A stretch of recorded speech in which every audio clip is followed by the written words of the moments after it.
Hello everyone, welcome back to our channel wrestling with RV. Guys, आज WWE से जुड़ी एक स्टोरी है जो मैं आप लोगों के साथ शेयर करना चाहता हूं। तो चलिए गाइस शुरू करते हैं। गाइस, ये स्टोरी है हमारी ब्लड लाइन को लेके। तो गाइस, जिस तरह से आपने अभी देखा होगा रिसेंटली किस तरह से जो हमारे समर स्लैम में जो हमारे जिमी ऊसो हैं उन्होंने बिट्रे किया था अपने ट्विन ब्रदर को, जे ऊसो को। तो अब उसके बाद हमें क्या स्मैकडाउन पे क्या देखने को मिला, जिमी ऊसो क्या रीज़न देते हैं, एक वाहियात सा रीज़न देते हैं। तो वो कोई भी उससे मतलब एग्री नहीं करता होगा उस रीज़न से, यहाँ तक कि मैं भी नहीं कर रहा हूँ और आप भी एग्री नहीं कर रहे होंगे। हालांकि एक स्टोरी लाइन का पार्ट है, वो हमें पता है, लेकिन अब मुझे ये समझ नहीं आ रहा ब्लड लाइन को, इस स्टोरी को इतना WWE खींच रहे, इतना WWE खींच रहे हैं। आपने देखा होगा एक एग्जांपल के तौर पे, आपने ये भी सुना होगा कि रबड़ को उतना ही खींचो जब तक वो टूटे ना। अगर आप रबड़ को खींचते चले जाओगे, रबड़ टूट गई तो फिर काम ख़राब हो जाएगा। तो वही ये WWE कर रही है। अब ये ब्लड लाइन की स्टोरी को वो खींचे जा रहे हैं। अभी हमने स्टार्टिंग में क्या देखा कि पहले ब्लड लाइन एक साथ थी, फिर धीरे धीरे करके ब्रेक हुआ, फिर हमें लगा कि ब्लड लाइन अब टूटेगी और उसके बाद ये होगा कि रोमन रेंस अकेले पड़ जाएंगे और फिर उनका फेस टर्न हो जाएगा। ठीक है, तो अब हमने क्या देखा कि धीरे धीरे करके ब्लड लाइन टूट रही थी। उसके बाद जिमी और जे ऊसो भी अलग हुए। उसके बाद हमने देखा कि किस तरह से रोमन रेंस और सोलो सिकोआ ने जिमी ऊसो के ऊपर अटैक किया।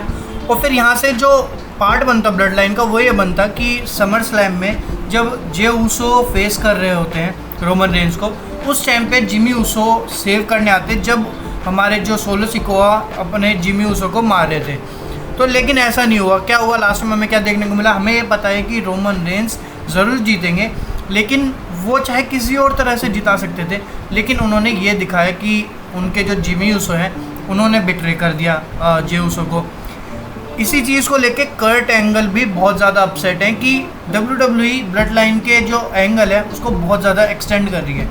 तो इसी चीज़ को मैं आपको एक्सप्लेन कर रहा हूँ। और गाइस, आप लोग भी समझ रहे होंगे कि ब्लड लाइन की स्टोरी इतनी ज़्यादा खिंच रही है कि आप लोगों का इंटरेस्ट भी अब धीरे धीरे हटना शुरू हो जाएगा, और यह हट भी रहा होगा कुछ लोगों का।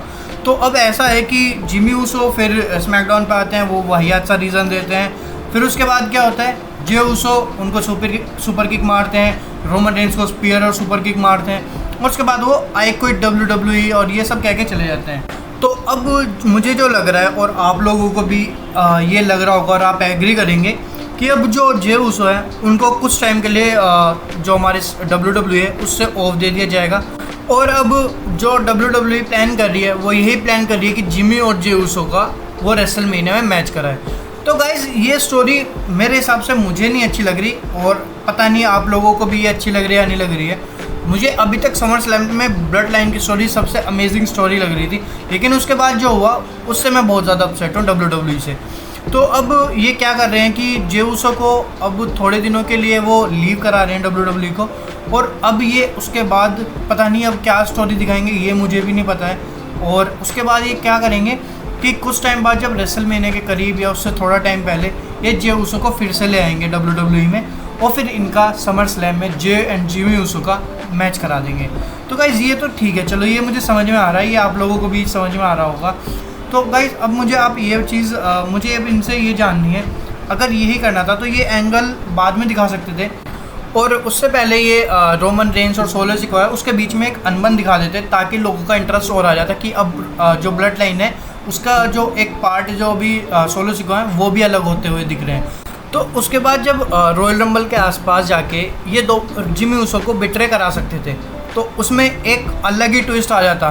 तो अब यहाँ पे कोई ट्विस्ट नहीं आ रहा है, जो स्टोरी आ रही है, और उसमें क्या होता कि फिर जे ऊसो भी अभी WWE में रहते, और जो हमारे जिमी ऊसो हैं वो भी रहते, और वो एक साथ कम्पीट करते हुए नज़र आते। अब क्या है कि जिमी ऊसो अब रहेंगे WWE में और केवल सोलो सिकोआ रहेंगे। तो अब ये समझ नहीं आ रहा कि अब ये क्या करेंगे दोनों, क्योंकि रोमन रेंस तो अब कुछ टाइम के लिए ऑफ चले जाएंगे।